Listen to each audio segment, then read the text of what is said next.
নরসিংদীতে যত রকমের পার্ক রয়েছে তার মধ্যে এই গোল্ডেন স্টার পার্কটি অন্যতম।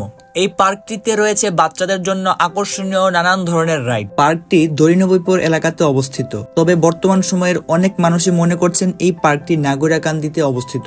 পার্কটিতে প্রবেশ মূল্য 50 টাকা এবং প্রত্যেক রাইডের জন্য আলাদা করে টিকিট সংগ্রহ করতে হবে। গাড়ি পার্কিং এর জন্য রয়েছে আকর্ষণীয় ব্যবস্থা এবং যারা দূর থেকে আসবেন তাদের জন্য রয়েছে খাবারেরও ব্যবস্থা।